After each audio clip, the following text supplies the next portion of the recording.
नमस्कार विद्यार्थी मित्रांनो, आज आपण इयत्ता तिसरी विषय मराठी बालभारती यामधील पाठ क्रमांक 5 हिरव्यागार झाडावर या पाठाचा संपूर्ण स्वाध्याय पाहणार आहोत.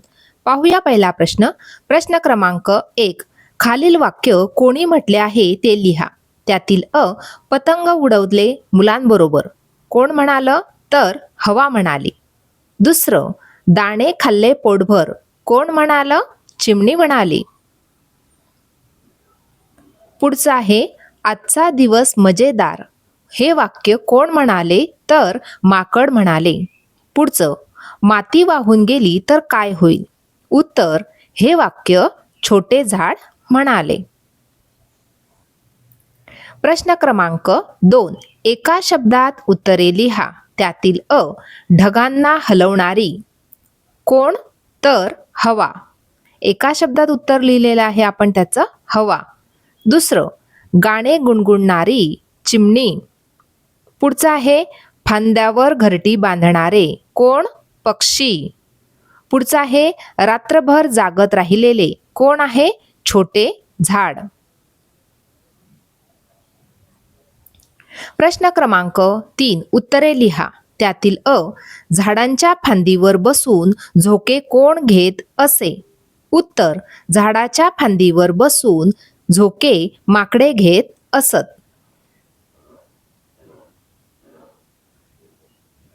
पुढचा प्रश्न आहे छोटे झाड का हिरमुसले? उत्तर हवा, चिमणी, माकड, झाड हे चौघेही खूप हसले आणि आपल्या घरी परतले. हे पाहून छोटे झाड हिरमुसले व स्वतःशीच म्हणाले, मी इकडून तिकडे कुठे जाऊ शकत नाही, नाचू शकत नाही. त्याला खूप रडायला आले. त्यामुळे छोटे झाड हिरमुसले.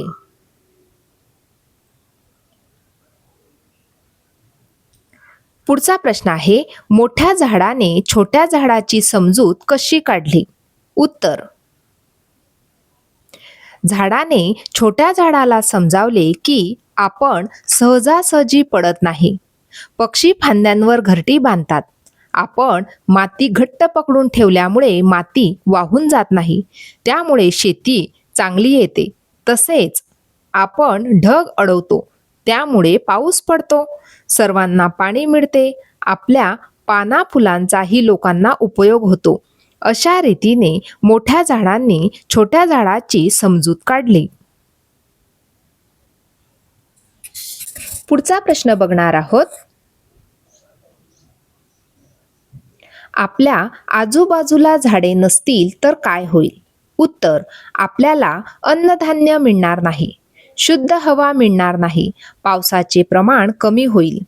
प्राणी पक्ष्यांची घरे नष्ट होतील. पर्यावरणाचा समतोलही बिघडेल. अशा रीतीने आपल्या आजूबाजूला झाडे नसतील तर त्याचे दुष्परिणाम होतील.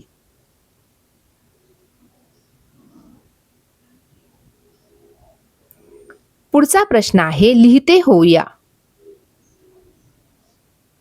त्यातील पहिला प्रश्न झाडे व प्राणी किंवा पक्षी यांचे एकमेकांशी नाते कसे असावे असे तुम्हाला वाटते? 5 ते 6 वाक्यात लिहा. उत्तर आहे या प्रकारे.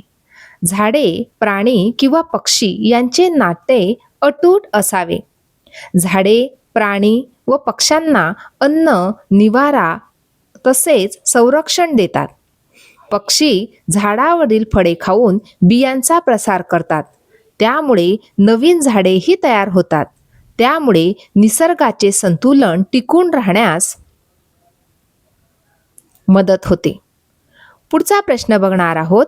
झाड तुमच्याशी बोलू लागले या विषयावर 5 ते 6 वाक्य लिहा. झाड माझ्याशी बोलू लागले तर ते मला खूप सारी झाडे लावा असे सांगेन. आपल्याला निसर्गाचे महत्त्व पटवून देतील. या ठिकाणी आपण यापेक्षा अजून जास्त माहिती लिहू शकतो. झाडे म्हणतील की आम्ही तुम्हाला शुद्ध हवा, फळे, सावली देतो. आम्हाला तोडू नका असेही सांगतील. झाड आपले चांगले मित्र आहेत. म्हणून आपण झाडाचे संरक्षण केले पाहिजे.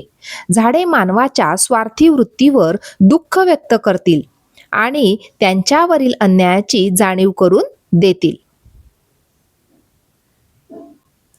कृतीतून शिकूया.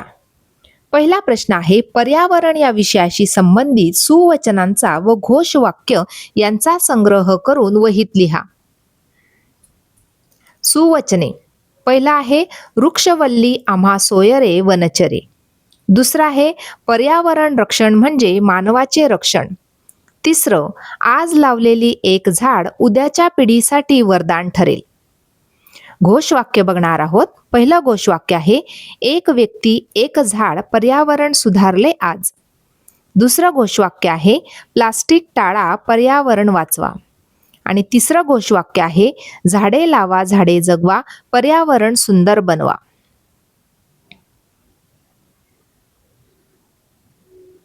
दुसरा प्रश्न, सीड बॉल व सीड बँक बियांचा संग्रह याविषयी माहिती मिळवून सीड बॉल तयार करा. सीड बॉल तयार करण्याचा अनुभव 7 ते 8 ओळीत लिहा. सीड बॉल तयार करण्यासाठी माती, खत आणि बिया वापरल्या. आम्ही सर्व गोष्टी एकत्र करून छोटे छोटे गोळे बनवले. हे गोळे वाढल्यानंतर मोकळ्या जागेत टाकले. पाऊस पडल्यावर त्यातून रोपे उगवतील. हा उपक्रम मला खूप आवडला. त्यामुळे मला झाडे वाढवण्याचे महत्त्व समजले. पर्यावरण संरक्षण करण्यासाठी आपण असे उपक्रम करायला हवे.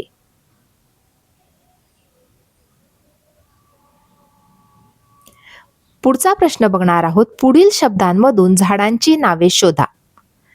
पहिला शब्द आहे आवड. यामध्ये असलेले झाडाचे नाव आहे वड. दुसरा शब्द आहे पिंपळगाव आणि यामध्ये असलेले झाडाचे नाव आहे पिंपळ.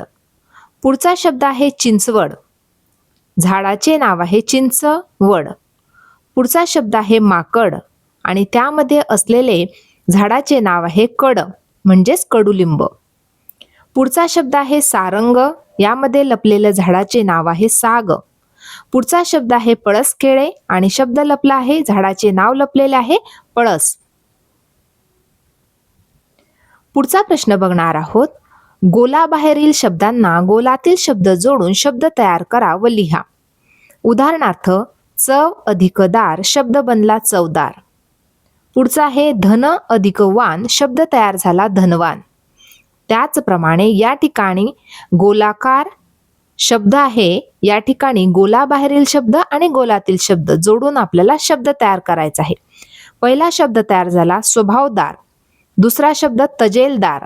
तिसरा शब्द जबाबदार आणि चौथा शब्द आहे वजनदार. त्याचप्रमाणे पुढचा गोल दिलेला आहे. त्या ठिकाणी पहिला शब्द बनत आहे धैर्यवान. दुसरा शब्द भाग्यवान. तिसरा शब्द बलवान आणि चौथा शब्द बनत आहे गुणवान. अशा प्रकारे आज आपण या पाठाचा संपूर्ण स्वाध्याय पाहिला. आजचा व्हिडिओ कसा वाटला ते नक्की कॉमेंट करून कळवा आणि व्हिडिओला लाईक, शेअर आणि सबस्क्राईब करायला विसरू नका मित्रांनो. धन्यवाद.